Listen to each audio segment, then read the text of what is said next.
ماہ ذی الحج کے یہ جو مبارک 10 ایام ہیں شروع کے، یہ اور بھی زیادہ مبارک ہیں، یہ اور بھی زیادہ برکت والے، اور بھی زیادہ عظمت والے ہیں۔ نبی کریم صلی اللہ تعالی علیہ وآلہ وسلم نے ارشاد فرمایا، مہینوں کا سردار رمضان المبارک ہے، اور حرمت اور عزت کے اعتبار سے سب سے عظمت والا مہینہ چاروں میں سے ماہ ذی الحج ہے، یعنی ذی القعدہ، ذی الحج، محرم اور رجب، ان 4 حرمت والے مہینوں میں سے جو حرمت کے اعتبار سے سب سے زیادہ عظمت والا مہینہ ہے وہ ماہ ذی الحج ہے۔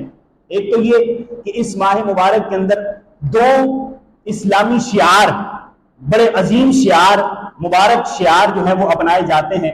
ایک قربانی کا فریضہ انجام اس مہینے میں دیا جاتا ہے، اور دوسرا حج، مبارک حج اسی مہینے کے اندر ہوتا ہے۔ اللہ پاک ہمیں بھی یہ سعادت نصیب فرمائے کہ ہم بھی حج کی سعادت سے بہرہ مند ہوں۔ کئی حاجی اس وقت جو ہے وہ حج کے لیے کعبۃ اللہ شریف اور وہاں حرمین طیبین کی سرزمین پر موجود ہیں، اور پھر جو مبارک ایام آنے والے ہیں مینا کے اندر، مزدلفہ کے اندر، اور پھر صفا و مروہ کی سعی، کعبے کا طواف، یہ ایسی مبارک ادائیں ہیں، ایک ایسی مبارک، یوں سمجھیں کہ اسلام کی شعار ہیں یہ، کہ بندہ جب کرتا ہے حج تو اسے ساری زندگی حج کی یادیں جو ہیں وہ اس کے ساتھ وابستہ ہو جاتی ہیں۔ اللہ پاک ہمیں بھی ان مبارک گھڑیوں کی جو ہے وہ طلب نصیب فرمائے۔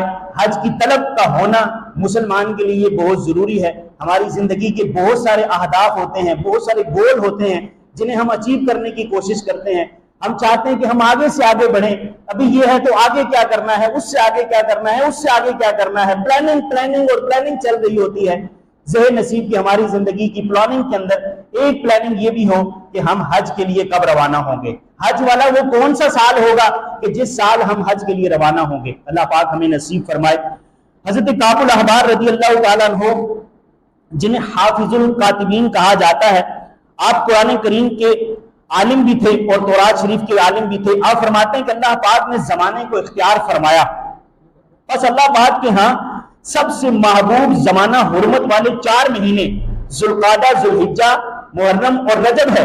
ان مہینوں میں اللہ پاک کے ہاں سب سے زیادہ ذوالحج ہے، اور ذوالحج میں اس کے بھی ابتدائی 10 ایام جو پہلے 10 دن ہیں جس کو عشرہ ذوالحج کہا جاتا ہے، یہ اللہ پاک کے ہاں سب سے محبوب دن ہیں۔ ماہ ذوالحج کے ابتدائی ایام چل رہے ہیں، ہم تو ان ایام کو عید کے انتظار میں گزار دیتے ہیں، عید کی تیاری میں گزار دیتے ہیں۔ جانور کی خریداری کرنی ہے، قربانی کرنی ہے، قربانی بھی اہم فریضہ ہے، اسے بھی انجام دینا ہے، اسلامی تقاضوں کے مطابق انجام دینا ہے، لیکن قربانی کے پیش نظر ہم جو ہے وہ عبادت سے غافل نہ ہو جائیں۔ ان مبارک ایام میں روزے رکھنے کو ہمیں حکم ارشاد فرمایا گیا۔ ان مہینوں کے روزوں کی فضیلت، اس مہینے کے ان ایام کے روزے کی فضیلت ہے۔ اللہ پاک ہمیں نصیب فرمائے تو ہم ان مہینوں کے اندر، ان دنوں کے اندر روزے بھی رکھیں۔ دیکھیں سردی کے روزے تو بڑے آسانی کے ساتھ گزر جاتے ہیں اور بڑے شوق سے رکھے جاتے ہیں، مزہ تو تب ہے کہ اب اس گرمی کی شدت میں ہم جو ہے وہ اللہ پاک کی عبادت روزے کی صورت میں کریں۔ اللہ مجھے بھی اور آپ کو بھی نصیب فرمائے، ذہن نصیب کہ ہم ان 10 ایام کے اندر روزہ رکھنے میں کامیاب ہو جائیں۔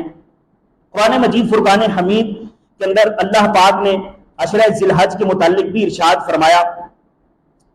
اللہ پاک قرآن پاک میں ارشاد فرماتا ہے، پارہ 30 سورہ فجر کی آیت نمبر 1 اور 2 کے اندر، ترجمہ قرآن کنز ایمان، اس صبح کی قسم اور 10 راتوں کی، ایک قول کے مطابق اس آیت سے مراد 10 ذی الحج تک کا جو پہلا عشرہ ہے یہ مراد ہے کہ ان ایام کے اللہ نے قسم ارشاد فرمائی، ان ایام کو قسم کے ساتھ اللہ پاک نے یاد فرمایا۔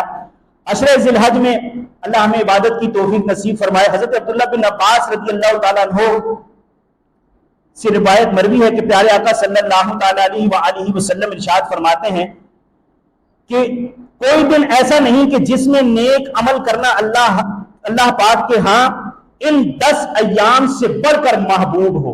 کوئی ایسا دن نہیں کہ جن میں ان ایام سے بڑھ کر کوئی دن اللہ کے ہاں مقبول ہو۔ اللہ پاک ہمیں توفیق نصیب فرمائے۔ ترمذی شریف کے اندر نبی کریم صلی اللہ تعالیٰ علیہ وآلہ وسلم کی ایک اور روایت، آقا صلی اللہ تعالیٰ علیہ وآلہ وسلم نے ارشاد فرمایا، عشرہ ذی الحج میں عبادت کرنا اللہ پاک کے ہاں عام دنوں کی نسبت زیادہ محبوب ہے، اور فرمایا ان دنوں میں ایک دن کا روزہ 1 سال کے روزوں کے برابر ہے۔